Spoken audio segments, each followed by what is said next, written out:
Il faisait rêver des millions de jeunes. Mais derrière un sourire, un drame se préparait. Mais quand le père de Studio Bubble Tea décide de s'en prendre à la famille de Swan et Neo, tout bascule.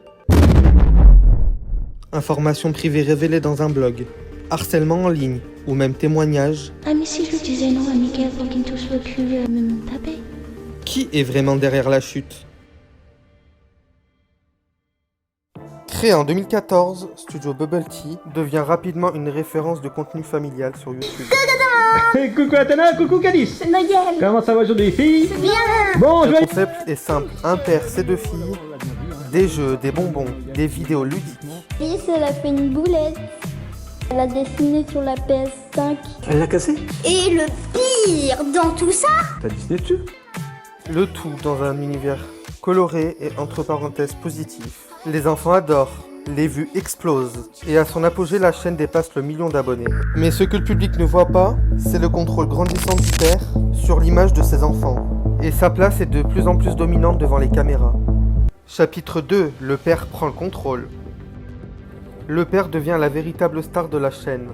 Il monopolise la parole, Atana. dirige les enfants, impose son humour parfois lourd, même très lourd.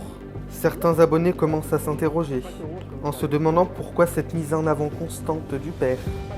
Pourquoi ce ton autoritaire?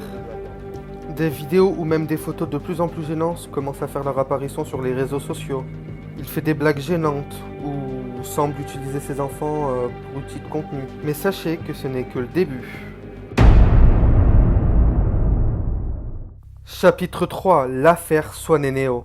C'est à ce moment-là que la chaîne franchit un cap dangereux.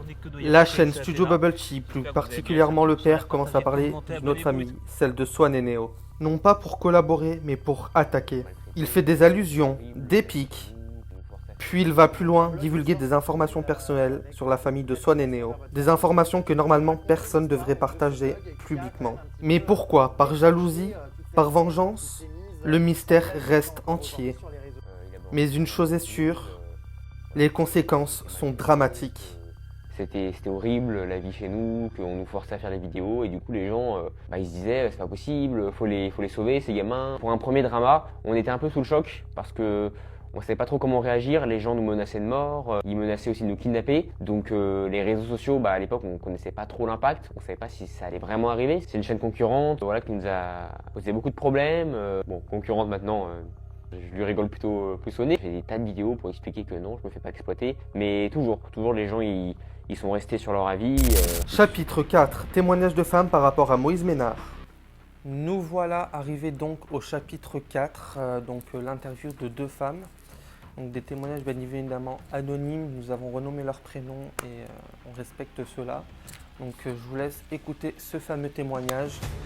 Il m'avait contacté en me disant qu'il cherchait des jeunes adultes pour apparaître dans ses vidéos, il semblait pro-rassurant. Mais en fait, dès notre première rencontre, il m'a isolé dans une pièce, il m'a tenté de me paquer au sol, contre un mur, il a essayé de m'embrasser de force, de me toucher, mais en fait, j'ai réussi à m'échapper du coup. Je ne savais pas quoi faire, je me sentais sale, j'ai mis des années à reparaître. Là, il voulait soi-disant tourner une vidéo différente, plus adulte. Il m'a posé rendez-vous dans le studio.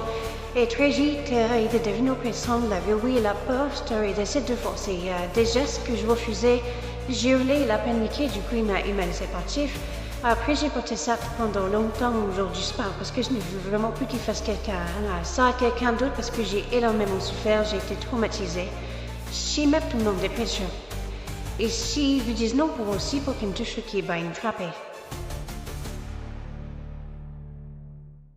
Pendant des années, Studio Bubble Tea a été perçu comme une chaîne familiale, joyeuse et inoffensive. Mais derrière les caméras se cache une autre réalité.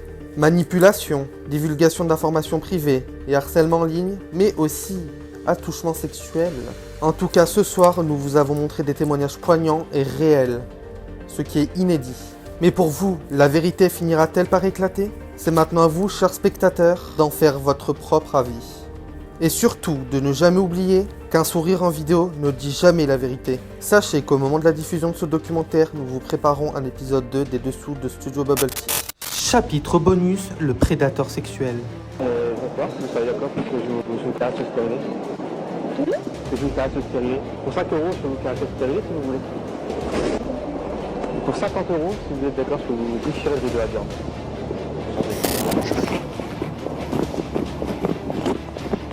Excusez-moi.